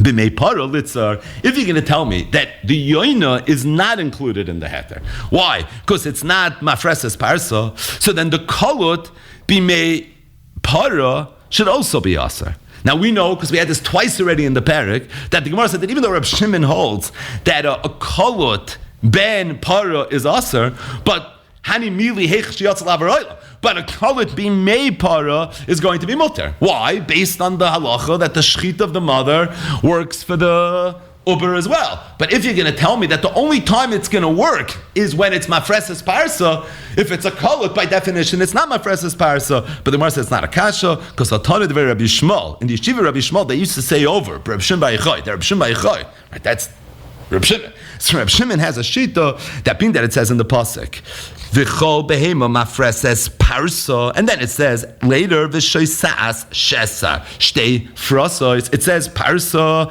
and it says prasois, but the word parsa that behema techel is coming to be marba, that even if it's not mafreses parsa, even if it's colored, it's closed, it's not split, even then it's going to be okay. And it's for that reason this is something that we could be imar. But so the bottom line is, where we up to? Where we're up to is minolan. How do you know the whole chiddush of behema makasha? Right, the whole chiddush of ben Pakua, the whole parak is predicated on this one big hanacha. What's the makar to this? So we thought up until now it was behema bebehema. Amazingly, the Gemara rejected it rather quickly, because the Gemara said if an uber is called a behema, there should be tmura by an uber, and it's a mishnah mesechtes tmura that there's no tmura by an uber. So Gemara really recalibrated, and the word said it's not the makar. The makar is, it says v'chol, not behema. V'chol mafreses parsa. Anything that's malaskera, that's in the behema, oisat achel. An uber is included in that. So Mar said, whoa, a lot of things are included in that. So why we not marba the tchel and the kloyas? Oisat achel has to be a shleiman. Why are we not marba kitmus yoina? It's because not mafreses parsa. So then why are we marba the kol me'imai aliba the Reb Shimon? Because it says parsa prasois. There was a little bit of a drasha to be had. But al kapanim, at this point, the makar is not what we said 100 times. It's not behema bebehema. Stating that, Rasim Barashi says no. Loilam kitakamrit meikar. Loilam, I'm going to tell you the makar is behema kibehema. Udika kasha. What was the kasha? Eimam mirin. It's connected to Mishnah because the Mishnah says eimam mirin. Why eimam mirin? Presumably because it's not a behema. So that undermines the entire Joshua. Says, no, that Mishnah that says Eimam Mirin is not Aliba the Kuli Alma. Because Aliba the Kuli Alma there would be Tmura. Because Aliba the Kuli Alma, a behema is an uber, or an uber is a behema, right? So what does the Mishnah mean? Hamani, you want to know the Tana Mishnah is Rab Shimoni the Makish Tmur L'Maiser. Shimon has a shita that there's a hackage between Tmur and Maiser behemo, and how does it play itself out over here? Ma Maiser ein enoi be'evarim ubarim. Just like there's no Maiser behemo on an uber, right? The Asiri Kodesh requires shleimim, and it requires they should be born, not an uber. Af Tmura ein eneyagas be'evarim ubarim. So too Tmura is not going to be that way either. Either way, that is the dichel. Loimim it's behemo be'behemo. I had a kasha from Tmura. The Mishnah in Tmura is going according to Reb Shimon. This last piece of the Gemara is a little parenthetical. The Gemara is just going to try to prove how do we maybe know, the Gemara is going to be doichet, but the Gemara is going to attempt al kapanim to prove. So not just to suggest that maybe the Tana the Mishnah in Masechtes Tmura is Reb Shimon has no shaykhis the fact that an uber is or isn't a behema. The Gemara is going to try to prove that it's Reb Shimon, and for sure, pshat in that Mishnah then is because Reb Shimon's shita is that we're makish tmur l'maisa behemu. We're not tamer. How do I know the Tana is Reb Shimon? The Tnan, because take a look at the seif of that Mishnah. Rabbi Yossi said, you're telling me that there's no tmura by a uber. There's no tmura by an aver. If someone goes ahead and he's makdish a behema lechatchila, not tmura, right? Tmura is always when you have hektish, and now I want to transfer the kedusha onto something else. What Chazal sometimes refer to as soif hektish. Tchilas hektish is when you makdish something lechatchila. When it comes to tchilas hektish, you want to be makdish something. If somebody would say ragla shazu oila, I want the foot of this animal to be an oila. Oila would be an oila. Ragla shazu tachazu. So too, if somebody says I want this aver to be tachaz that aver, take kula tmur tachtel. It should be the same way. So Rabbi Yossi is arguing with the Tanakama as it relates to no tmura by evarim. He says, I think there should be, not uber, aver. I think there should be tmura by evarim. You know why? Because I think at the end of the day, you find tchilas hektish by evarim, ragul shazu oila, the ganze zach is an oila, so too aver should be oila. So the Gemara says, the man come hadli. Rabbi Yossi was talking to the Tanakama. Who is the Tanakama? So Geshmak Gemara. Ilim the Rameh of Rabbi Yehuda. Was it Rameh of Rabbi Yehuda? Now Rashi says, why would you think it's Rameh? Because Tamish is Rameh. Why would you think it's Rabbi Yehuda? I mean, Rameh right here. Why would you think of Rabbi Yehuda? So Pashut Pshat is because Rabbi Yossi's plucked in Shas is always Rabbi Yehuda. So these are the two most obvious attempts. Stam Mishnah Rameh, that's a mahalach. And sometimes if you find a Tana arguing with another Tana, you don't know who that Tana is, think of who his Baal Pluk is. Right, if a Bai is arguing with somebody, it's probably Rava, maybe Rabbi Yosef, right? But Rabbi Yochanan, it's Rish Lakish. Usually, you're allowed to Chazal make these assumptions. So the point is like this. It can't be. Because what was Rabbi Yossi's time? So it sounds like whoever he's talking to is of the opinion that if someone says Raglish to Oila, it's going to be Oila. Does Rabbi Yehuda hold of that? It's a Mefurish Braisa. You would think if somebody says Raglish to Oila, take Kula, it shouldn't be an Oila. Tamalim, it says Kalash Ita Mimenu Lashem Yeh Kodesh. And we darshan like this. Mimenu Kodesh, v'loi kulei kodesh. That if somebody is yitei mimenu l'Hashem kodesh, you take part of an animal and you makdish it. So the mimenu is what's kodesh, but not the entire kodesh. Yochel teitzel l'chulin. So you would think, 1 second. So meaning the rest of it is chulin. Like what does this even mean? How do you work this out? So Rabbi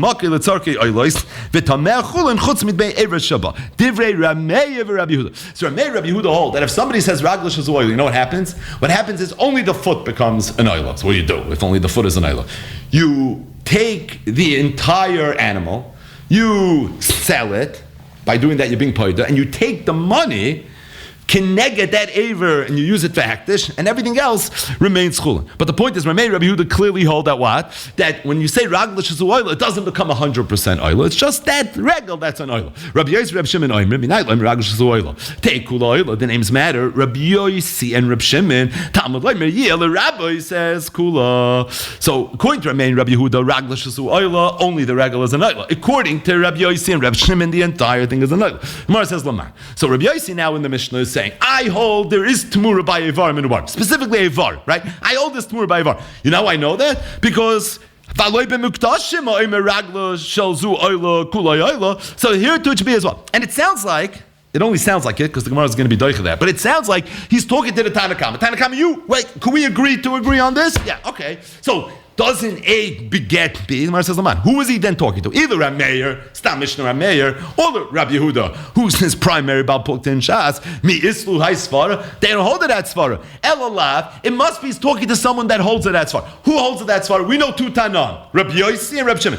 Rabbi Yossi not talking to himself, so we could eliminate that. Who's he then talking to? Reb Shimon. Elalav Reb Shimon. So you see it's Reb Shimon. Oh, once I have a raya from the Ivarim part of the Mishnah, Reb Shimon, so I know the Tanakama, who's usually not Reb Shimon, in this case is Reb Shimon. Maradik, when we say that there's no Tmur B'Ubarim, it's also Reb Shimon. Reb Shimon L'Shitasa, because he's Makish Tmur L'Ma'aser Shein. The Gemara says it's a beautiful shtickle Torah, but lo, it's not Muchach, because it could be Reb Yossi Tami the Nafshei Kamar. You're making a big hanoch, you're over-dramatizing the Mishnah, says the Gemara. It's not Muchach, all this drama.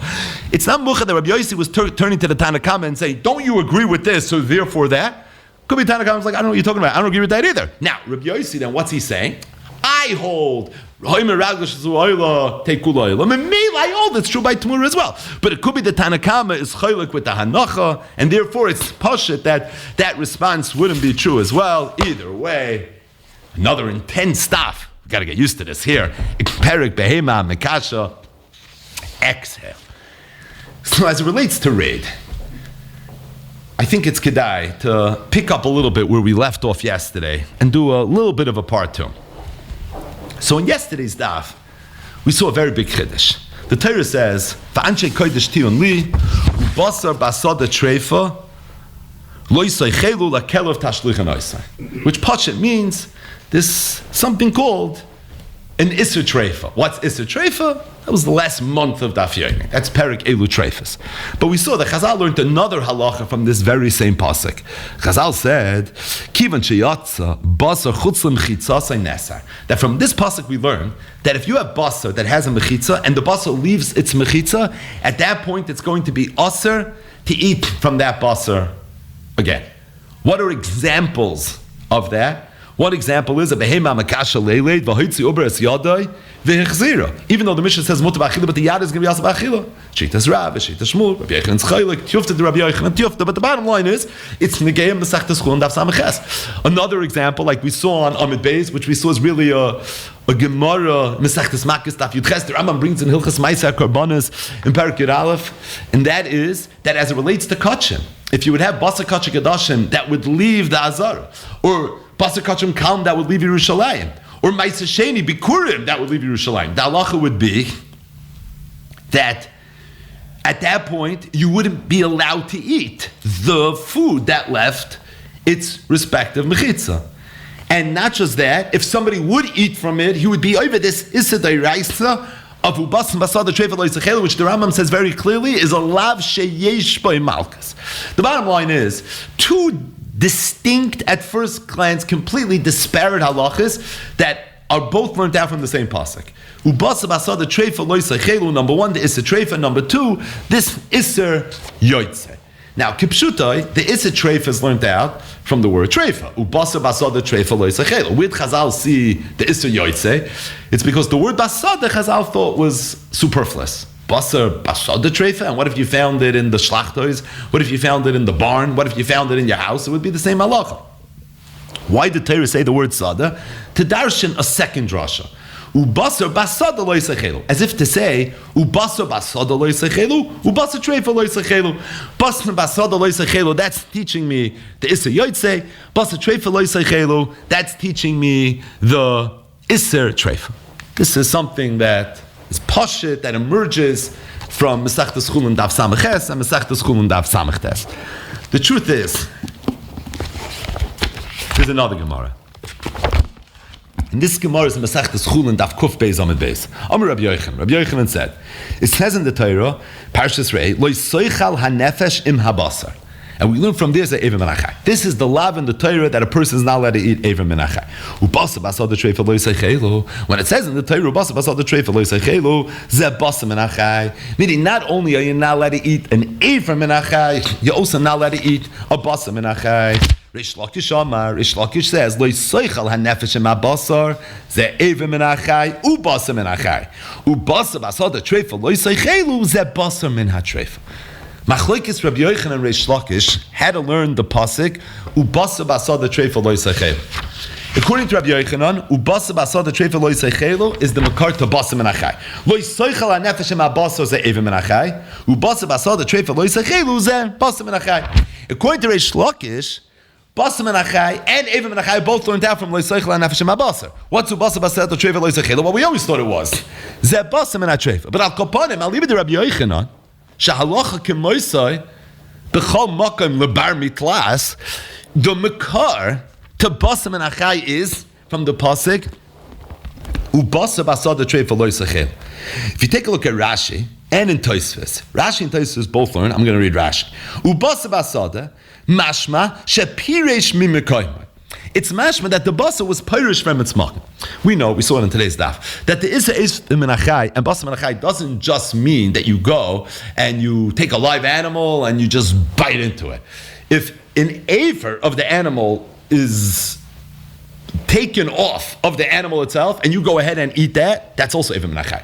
If you schneid a stick flesh from a live animal and you eat it, that's also basa menachai. So Rashi, ubasa basada mashma shepirish mimkoimai. It's mashma that it was pirish mimkoimai and zeu basa menachai. The taich of ubasa basada means the basa that was supposed to be on the animal, you found basada, you found it sitting in the field. And that's where Rabbi Yochanan learns from the pasuk ubasa basada treifa lo yisachel. There's something called basa menachai. The treifa zok Rashi, as it relates to the word treifa, kimashmai. That's already mashma kimashmai. In other words, Rashi is saying Avad Rabbi Yochanan learns like Reish Lakish that the issa treifa is learned out from ubasa basada treifa lo yisachel. You think Rabbi Yochanan didn't know that? Of course, Rabbi Yochanan Deilu Treifus, and he knows Ubasa Basada Treifus Lo Yisnei is the makar to that. But Rabbi Yochanan held that there's another lav that's learned out from this pasuk, and that other lav is Ubasa Basada. It says Ubasa Basada, and what is Basa Basada teaching me? It's teaching me that basar that was supposed to be on the air. You have this live animal, and it should be part of the basar of the animal. And now you found it lying around in the field. That too lo yisachelu. But it's keilu nemar ubasar basada lo yisachelu ubasar treifa lo yisachelu. Basar basada lo yisachelu. That is the issa bas menachai. Basar treifa lo yisachelu. That's what we know as the issa treifa. And as always, mavur from Tosfos as well. Rashi and Tosfos both learning the same way. That how did Rabbi Yochanan see basar menachai in this pasuk? Because he was bothered with the word sada ubasar basada, and that's how he came to this. Truth is, the Muscharishan, just looking at this Gemara, I thought, could this be Rabbi Yochanan l'shitasai? Rabbi Yochanan in our sugi doesn't look like he holds Avu Basa Basada Kivin Shiatsa Basa Chutzim Chitzasai. The Gemara said Tufta to Rabbi Yochanan Tufta, but the bottom line is, what is Rabbi Yochanan going to do with Ubasa Basada? Rabbi Yochanan l'shitasai Chulin Kuf Beis on Beis. He learns it to teach me a similar halacha but something else, not Kivan sheyatza basa chutz l'mechitzasi. That's not what Sad is coming to teach me out of the mechitza, but it's off the guf. Rabbi Yochanan, who holds that the issa basa menachai is not learned out from lo yisfleichal and nefesh ma'basa, but rather it's learned out from ubasa basada. But the bottom line is, whether that is pshat Rabbi Yochanan, not pshat Rabbi Yochanan, could be it's pashut that that's pshat Rabbi Yochanan, but either way, we have over here three halachas, three lavin that are learned out from the same pasuk. Because the halacha, the Rambam paskins the regular issa treifa, ubasu batzad the treifa lo yisaychelo. The Rambam paskins shitas Rav. We mentioned kumosh of the Aaron of Bilchas Machalos Asuras. That was the whole brisker Rav. That basa kimet sheyatza chutz l'mechitzasa is nasa. And the Rambam, as you would expect, paskins like Rabbi Yochanan and Keneged Rish Lakish, that from ubasu batzad the treifa lo yisaychelo, we learned this halacha of basa menachayzo. So there's three halachas that I learned out from ubasu batzad the treifa lo yisaychelo. Three lavin, fascinating thing. The issa treifa that everybody knows. Additionally, the psul yotzei, the isra yotzei, and additional to that, basa menachai. These are three lavin that are imdim berumoy shaloylam, and they're all learned out from the same pasuk. And Nachmal, just to chazer over, because this is going to segue into the next part of this. How do we learn that? Ubasar treifa lo yisachelu is a treifa, but didn't have to say sada. So we darshan as if it said ubasar basada lo yisachelu, and really two limudim. Rav's memra in Chulin daf samaches, it left its mechitza. That's what sada means. Rabbi Yochanan's memra in Chulin kuf beis, it was peiresh, and that's what this means over here. Stating that, if you take a look at the Rambam in Hilchas Machalos Asuros, Perik Dalit Halacha Yud, says the Rambam, V'chein achoytech basa min acha. If somebody chops off a piece of basa from a live animal, min atahirim, from the kosher animals, harei oisa basa treifa, that basa is a treifa. V'ho'ichel mimenu kezayis loika mishum treifa. And if somebody goes and somebody eats a kezayis from it, you're going to get malchus for being over the issa treifa. Sharei basa zeh mi behema shaloi nishchata. Because this basa came from behema shaloi nishchata. V'loi meis, umali treifa oisa chaya, mali chotcha besakin, mali bekula, mali miksasa. Harei uoime ubasa basada treifa loisa chelu, kivit shenatza behema basa basada, harei hi treifa. The Rambam's paskin Rabbi Yochanan's halacha in Chulin Kofei Zamid Beis. But the Rambam says one thing that Rashi and Tosfos didn't say. V'chein achoytech basa min achai, min atahirim, harei oisai habasa treif. V'oichel menu k'zayis loika mishum oichel treif. And then the Rambam says a whole shtickle Torah. But the Rambam holds that if somebody eats basa min achai, he's actually eating treifa. That means there is a treifa in the world of the Rambam. There is a treifa in the world of the Rambam is basa min achai. That is what it is. There is a treifa. The Rashi seemed to learn, and Tosfos seemed to learn, that the gather of how Rabbi Yochanan learned his halach in this pasuk is not that basa min achai is treifa. It's keilu nemar. The Rambam says no. The Rambam says when someone eats basa min achai, you're eating treifa. And if that's the case, it's mavur. It's mavur that the Rambam had a definition of treifa that doesn't, I think at first glance, but Muscharishin reconciles so well what we thought. We know what a treifa is. We learned Parakelu treifas. We saw all the pictures. So we have an idea of what a treifa looks like. The Rambam saying basa min achai is treifa. At first glance, what shaykh is? Rashi and Tosfos al saying the pashup shot. Avada basa min achai is not treifa. Just like basa kivish yasa chutz l'mechitzasa is not treifa.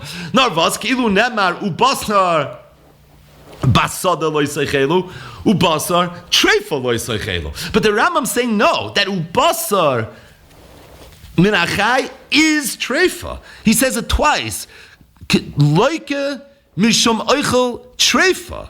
Harei oisa habasar treifa. So the Rambam is referring to it as treifa, as if to say it's one shem treifa. Lo yishna if it's basa min achai. Lo yishna if it's one of the treifas of Parakelu treifas. If it's nikav areya. And at first glance, what is basa min achai? You have to do a nikav areya. L'chayritz. It's very, very sasa. The Hilgach Sam Sofer. And that Gemara in Masechtas Chulin Daf Kuf Beis Amud Beis, so he says, I'm going to tell you what I think the pshat in this Rambam is. The Rambam must have learned that the taich of treifa is when you have a live animal and you removed a little bit of basa from that live animal. That is what's referred to as treifa. Ubasa basada treifa lo yisachelu. You saw a treifa lying around on the ground. If you go ahead and you teiref a little bit of that's sitting there, you eat it, that's what the definition of treifa is. Treifa is, like Rabbi Yochanan says, basa min achai. That is the taich of what a treifa is. But it doesn't matter if that basar was Pirish Menachai because you went ahead and you were Pirish Menachai, or if it was Pirish Menachai because the Ze'ev came and he was Teirefit, and that's what caused it to be Pirish Menachai. At the end of the day, if there's basar lying on the side of the road or lying in the field that was Nifresh Menachai, that's what a treifa is, and the Torah says treifa lo yisaychelu. And really, the Chassam Sofer says the ubasa basa the treifa lo yisaychelu is the basa that was Pirish from the live animal. Lo yishna if the prisha happened al yedei an adam. Lo yishna if the prisha happened al yedei an animal. But here's the point. Chazal said there are certain times where if something was Pirish from an animal, meaning something happened to an animal, where we say that the existing animal is not going to be able to live anymore. When we see that, then the way we deher, the prisha, is not just, I have a chai and something was Pirish min achai. The way I see it up over here is that the two were nifresh me each other, and it's not only the basar that you remove that we look at as being the treifa, but the remaining animal is also deemed as being a treifa. B'l'shoynei azav shalmar nachsam sofer. V'ima behema nishra b'briyusa v'chiyusa in kan treifa lo isa habasar shetolash azef. V'im also, however, kol behema misukenes. But if the entire behema became a misukenes, v'hi basar haru uyulekelev hareu ki'ilu hazev. So then the way we look at it is if the Ze'ev came and he chopped the animal into two parts. Shneim tarfam hazev. V'hainu treifa dekra. V'zeu das Rambam. Nimtzu basim and achai. Hainu treifa mamish. And it comes out basim and achai is literally the treifa. In other words, the taich of a treifa is where you have basar that was nitraf, it was nitlash from a live animal.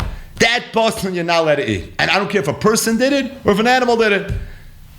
Call it basar min achai, call it treifa, whatever you want. That is what treifa is. There are times where if you go ahead and you do that, what's left is also going to be considered as if it was ripped apart. Now, the way it was ripped apart was you took A from B. But when you took A from B, you didn't just tear A from B, you tore B from A as well. Mali chati chazu, shneim tarfam hazev. Because Punkt Zev was holding on to the left ear, but the Maisa, you tore the left ear away from the right ear, and really you tore the right ear from the left ear. I don't care what side of the animal, what aver it was that the Zev physically got his teeth and put his clenches into. At the end of the day, you ended up tearing it apart. So really, just like the chelik that was torn apart is treifa, the chelik that's remaining is also considered a treifa. And that's what the general idea of treifa is. Then Chazal went, and took this and expanded it a little bit. That just like if you take an animal, you chop it into two, if it's a nikavereya, that's also going to be included. And if there's a hole in the Beis HaKosis, etc., etc., etc. But the bottom line is, from the fact that the Rambam calls basar and achai treifa, it's muchach to me that the taich of treifa is basar that was pirish min achai. Lo yishna al yedei adam, that's the way you visualize your classic basar and achai. Lo yishna al yedei ze'ev, that's usually the way you visualize the halacha of treifa. And the point of the treifa, velo treifas is that when what was separated is such that it made such a profound difference on the live animal, then I look at the live animal as also being torn apart. Mali chati chazu. They were torn from each other. And just like this piece I wouldn't be able to eat, even if a person did, it would be basar min achai. That part also not, because it's viewed as basar min achai, viewed as treifa. Again, it's all one shem, it's all going to be one thing. So really, the taich of treifa, this is the tricky part. The taich of treifa is not an animal that has some wound that's not going to be able to live. Treifa is when you tore apart a piece of an animal. That's why basar min achai fits right into the pshuta shel mikra, into the taich of treifa. Said Mar Nachsam Sofer. What was the makar to the Rambam to learn this way? First glance, it sounds a little bit like Rashi must have learned it a little bit more pasha, right? What was the makar to the Rambam to learn that basar min achai is not just included in the pasuk of treifa, ubasar basada lo yisechelu, ubasar treifa lo yisechelu, but rather basar min achai he treifa. Says the Chassam Sofer, you want to know where I think the Rambam got it from? He got it from Targum Onkelos. If you take a look at Targum Onkelos, va'anshe kodesh tiyun ubasa basada treifa lo yisaychelu lakelov tashlichan oisay. Zok Targum Onkelos, va'anshe kadishin tahoim kodamai ubesar tlish min cheva chaya loy seichlun lechalba tirman yase. Targum Onkelos teaches ubisar tlish. What does bisar tlish mean? Basa that was torn, min chayv from a live animal, loy seichlun lechaber siman yase. Onkelos, the ultimate pashtan taich. You know what ubasa about sada trefa loy seichlun means? It doesn't say a word about parakelu trefas. Doesn't say a word about anything. Ubsar tlish min chayv. He said basa min achai, which in of itself is a pella. He would taich it basa min achai. It doesn't make sense that he would taich it basa min achai. Oh, but the teretz is because really basa min achai is trefa, and trefa and basa min achai is one and the same thing. But al kopanim, the Rambam saw in Targum Onkelos Zochtach Sam Sofer that we're not just being marba from the extra word basada basa min achai. Ubasa basada trefa lo yisachelu. The taich of it is upsar tlish min chayv achaya. That is what the taich is, and being that that's what the taich is, that's why the Chassam Sofer said must be that basa min achai isn't just nisraba from the pasuk of trefa from ubasa basada, but really basa min achai is trefa. The Chassam Sofer that we just mentioned is a Masechtas Chulin daf Kuf Beis on that Gemara Machlokes Rabbi Yochanan Reish Lakish. Really, the Chassam Sofer talks about this inyan a little bit in the beginning of Parakelu Trefus Ayin Sham. It's a half-a-liga piece, and over there he says that he found that his Rebbe Moirid the Hafla in his Snefer Panim Yafis already spoke about this inyan. So I looked up the Hafla. And the Hafla goes with this same mahalach, that the makar to the Rambam is Targum Onkelos, and that's where the Rambam saw that this is the taich of the pasuk. The taich of the pasuk is the psar chivyu. And then he goes ahead and he says something beautiful. He says, "V'nira the tama Targum." I believe that the tam of the Targum is mishun de medayak. The Targum made a moir digadik. This is mamish beautiful. Targum made a diak. We know the Torah says, what do you do with the treifa? The Torah says, "La kelav tashlichan oisai." What do you do with the nevela? The Torah says regarding the nevela, lo yisoichlu kol nevela, lo ger asher b'sharecha titnenu v'achala, oy machas lenachri ki am kodesh at l'Hashem lekech le'isavash l'bechalevima. Either give it to the ger toisha or sell it to the nachri. And Rashi already asks the kasha. The why is it that the treifa you give to the kelev and the nevela you give to the nachri? In fact, Rashi says, "La kelev tashlicha noisei af ha'akum kekelev." That really the akum is like a kelev, and if you want to go ahead and you want to give the treifa to the akum, avad you're allowed to give it. Right? So why does it say "La kelev tashlicha noisei"? Rashi says two pshatim kiyadu. But the bottom line is that Rashi was bothered with this diak. Why by the treifa does it say "La kelev tashlicha noisei"? And why isn't that when it comes to the nevela over there the Torah says, "What do you do with the nevela? You give it to the guy." Zok the hafla. I hold the Onkelos was bothered with this kasha. He could understand Pshutei Shal Mikra. Why here La Kelev and why there do you give it to the guy? HaTargum Onkelos Fashtanin, you know what the pshat must be. Because you know what this pasuk is saying? What this pasuk is saying is not just the Issa Treifa Parakelu Treifas. It's saying Basam and Achai. Basam and Achai is one of the Sheva Mitzvahs B'nai Noach. And being that it's one of the Sheva Mitzvahs B'nai Noach, he can't give it to the guy. That's why in Pshutei Shal Mikra, it had to be La Kelev Tashlichan Oisai. Onkelos was bothered with this grace of kasha. This is what was driving Targum Onkelos. What was driving him is that why is it that when it comes to the treifa, it's like Kelev Tashlichan Oisai. Yeah, when it comes to the nevela, you go ahead and you give it to the guy. Must be, it's over here it's Basam and Achai, and being that it's Basam and Achai, over here it's going to be different. I saw in the Pirush Ala Torah from Rabbeinu Avram ben Arambam. It's just a beautiful sikum on this raid. It says Rabbeinu Avram ben Arambam, right? This is the Rambam's son. We have from Rabbeinu Avram ben Arambam on Bereshis and Shemois, brand new Maduras, that the Magia is Yedidi, HaChacham, HaGoyin, Ramoshi Maiman. But either way, so he says as follows: V'anshe kodesh v'goymer pashte dekra sha'anoshim ba'isei azman k'moy shayu oichlen hanavela hayu oichlen basar atreifa k'moy sha'anu roim ayoim eitzal yishmaelim in parentheses shneim oichlen mashe nitraf bitzi dasam afa pi sheim oisrem es amesa l'chein omar ki men akdusha shetimnu es atzmechem me'achilas basar shenitraf v'loy nishchat k'moy shetimnu es atzmechem mi'basar amesa v'chizek es azar b'maimel akelev loy marki u'maychol roy l'groya shebebali l'garu shebebali chayin. It belongs to the Grush Bali Chaim. Uboy gam taimim acher. Shahitziu hachachamim zal. But there are other halachas, says Rabbeinu Avram ben Arambam, that the chachamim extrapolated from this pasuk. Echad mehem ha'azora al basar min achai. K'mo shebiyah ha'metargem ubasar tlish min cheva chaysa. V'hasheni ha'azora al achila kol treifa. K'mo hadrusa u'koyotzaba. K'mo shenizbar b'mesachtes Chulin daf mem gimel. V'hashlishi shehizra al achilas basar sheyotza chutz l'mchitzasai. K'mo basar pesach sheyotza chutz l'chaburasai. Ubasa basada v'goimer lefi zeh lefi hergel hanoida umashlenitra b'chotzer kemoisai. Why we mention basadik? That's usually where it happened. Ukazem mikra laila lefi haroy v'haragel umikra yoim kemoisai. V'hatargum shapiresh by basat tlushim bebehema chaya l'ramaz le'eva menachai. Omnam tamze nichla b'maimer ach basa b'nafshoy. There's another makar that Chazal gave for the Sheva mitzvahs, and then Rabbeinu Avram ben Arambam concludes v'lo yodati le'eze tam omar targum maimer zeh. I don't know why the Targum said this maimer. Now, Ramoshi Maimin in his Agol over here brings a little bit of a tumult in the Mefarshei Rabbeinu Avram ben Arambam, like what he meant, what was bothering Rabbeinu Avram ben Arambam. But he comes out, and I think it's pashut, that what was bothering Rabbeinu Avram ben Arambam is there's three mahalchim, there's three chazals that we learn from this pasuk. Perikelu treifes chulin daf mem beis ubasa basad treifa lo yisaychelu bas hakim sheyatza chutzam chitzasay. Chulin Samaches, and then Basim and Achai, Chulin Kuf Beis. So Veloyodati, I don't know le'ezatam Amma Targum. Why did the Targum feel that in the Pashut Pshat of the pasuk, you know what it's referring to? Upsar Tlish Min Cheva Chaisa. Mehechetese, not the other two. Veloyodati. Rabbeinu Avram ben Arambam concludes with a kasha. He says, I'm not sure why this is the Pshat that the Targum picked, but I think the teretz is the hafla. That's the teretz.